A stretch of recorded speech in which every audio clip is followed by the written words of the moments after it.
বিসমিল্লাহির রহমানির রহিম। আসসালামু আলাইকুম এভরিওয়ান, চলে আসলাম ছোট্ট ভিডিও নিয়ে। তো আমি হচ্ছে আজকে কিভাবে লইটে মাছ ভুনা করেছিলাম ওই রেসিপিটা আপনাদের সঙ্গে শেয়ার করতেছি। তো প্রিয় আপু ভাইয়ারা যারা ভিডিওটি দেখছেন, দয়া করে সম্পূর্ণ ভিডিওটির সঙ্গেই থাকবেন। আহ, এখানে হচ্ছে লইটে শুটকিগুলো আমি ভালো করে এভাবে টুকরো করে কেটে নিয়েছি।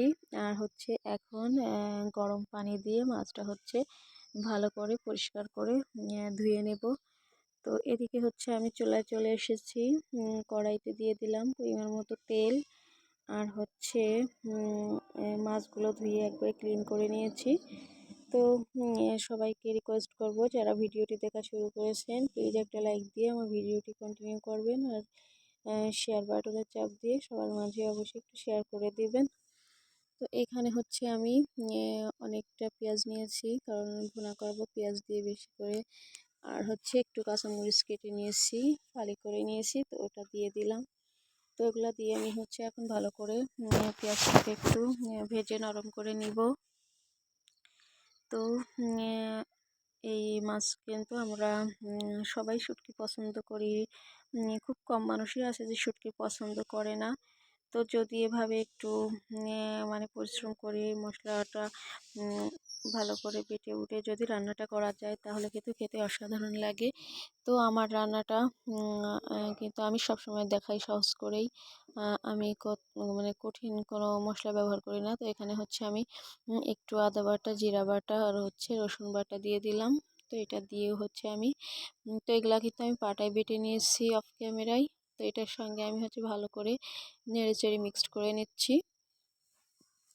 তো আমার রেসিপিটি আপনাদের কাছে কেমন লাগলো অবশ্যই ভিডিওটি সম্পূর্ণ দেখে তারপরে কমেন্ট করে জানাবেন। আর কে কোথা থেকে আমার ভিডিওটি দেখছেন সেটাও জানাবেন। আর একটা রিকোয়েস্ট করব, আমার ভিডিওগুলো একটু ফুল ওয়াচ করে দিবেন।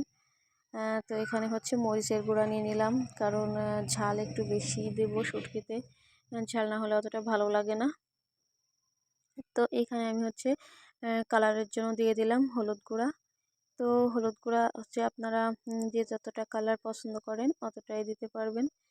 তো এটা আর বলার কিছু নাই। তো এখানে হচ্ছে অল্প একটু পরিমাণে পানি দিয়ে আমি হচ্ছে এটা কষিয়ে নিচ্ছি।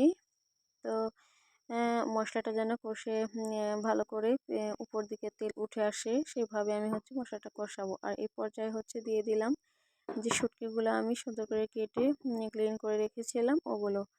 তো শুটকি মানে আমার খুব ভালো লাগে। তো আমি প্রায় শুটকি রেসিপি আপনাদের সঙ্গে শেয়ার করি। তো এক এক সময় এক এক রকম ভালো লাগে, তো সেভাবেই আমি রান্না করি। তো যে রান্নাটাই করি আমি চেষ্টা করি আপনাদের সঙ্গে শেয়ার করার জন্য। তো এখন হচ্ছে মাছ আর হচ্ছে সমস্ত মশলাগুলো কিন্তু আমি একসঙ্গে কষিয়ে নেব। তাই এখানে হচ্ছে আমি ধনিয়ার গুঁড়াটা দিয়ে দিলাম এখন। তো ধনিয়ার গুঁড়াটা একটু পরে দিলাম যাতে একটু ধনিয়ার ফ্লেভারটা থাকে। তো দেখুন আমার মাছ আর মশলাগুলো কিন্তু সুন্দরভাবে কষানো হয়ে এসেছে প্রায়। উপর থেকে কিন্তু তেল উঠে এসেছে। তো যে রান্নাটাই করবেন একটু খেয়াল করে সুন্দর করে কষিয়ে নেবেন মশলাটা। মানে খুব তাড়াতাড়ি বা জলদি করে রান্না করতে গেলে কিন্তু রান্নাটা এলোমেলো হয়।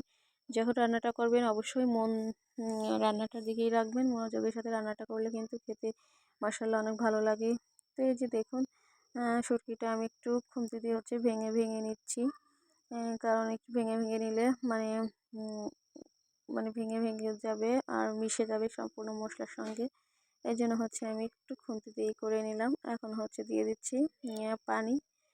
অল্প একটু পরিমাণে পানি দিয়ে হচ্ছে আমি এটা হচ্ছে ভালো করে নেড়ে চেড়ে পানির সঙ্গে মিক্সড করে নেব, কারণ আমি আবারও এটা কিছুক্ষণ রান্না করব। তো রান্নাটা হচ্ছে মানে এটা বলতে পারেন ঝোলের পানি।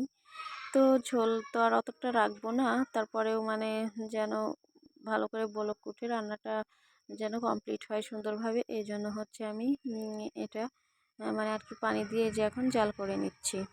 তো এখানে হচ্ছে খেয়াল রাখবেন যেন শুটকিটা ভালো করে জাল হয়।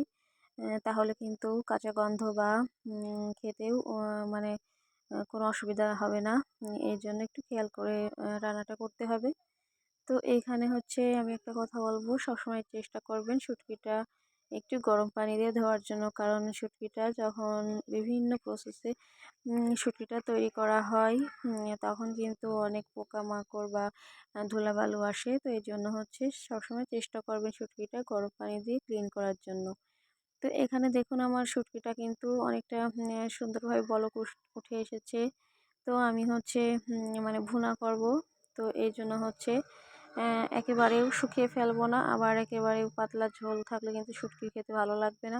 মানে এমন একটা প্রসেসে রান্নাটা করব যেন মাখা মাখা হয়। তো এখানে হচ্ছে আমি একটু নেড়েচেড়ে নিচ্ছি, কারণ নিচে যাতে লেগে না যায়। তো প্রিয় আপু ভাইয়ারা, যে যেখান থেকে আমার ভিডিওটি দেখছেন সবাইকে অসংখ্য ধন্যবাদ এতক্ষণ ধৈর্য ধরে আমার ভিডিওটি দেখার জন্য। আর একটা রিকোয়েস্ট বরাবরই করি, প্লিজ যারা এখনও লাইক দেননি প্লিজ লাইক দিয়ে দেবেন। আর যদি কোনো নতুন আপু ভাইয়া আসেন, যদি আমার ভিডিওর কোনো অংশ ভালো লেগে যায় তাহলে অবশ্যই আমার চ্যানেলটা সাবস্ক্রাইব করে বেল আইকনটি বাজিয়ে রাখবেন, যাতে নতুন নতুন ভিডিও আপনার ফোনে চলে যায়। তো এখানে দেখুন আমার শুটকিটা মাশাআল্লাহ কতটা সুন্দর কালারফুল হয়েছে, আর খেতে কি বলবো অসম্ভব মজার হয়েছিল।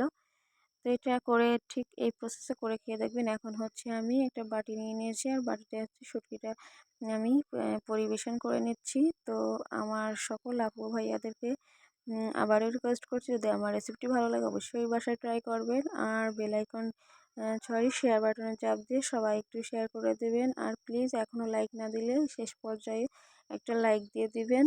আপনাদের লাইক আমার জন্য খুব গুরুত্বপূর্ণ, আমার ভিডিওটি সবার মাঝে শেয়ার করে দেওয়ার জন্য খুব হেল্প করে। তো আসসালামু আলাইকুম, আল্লাহ হাফেজ।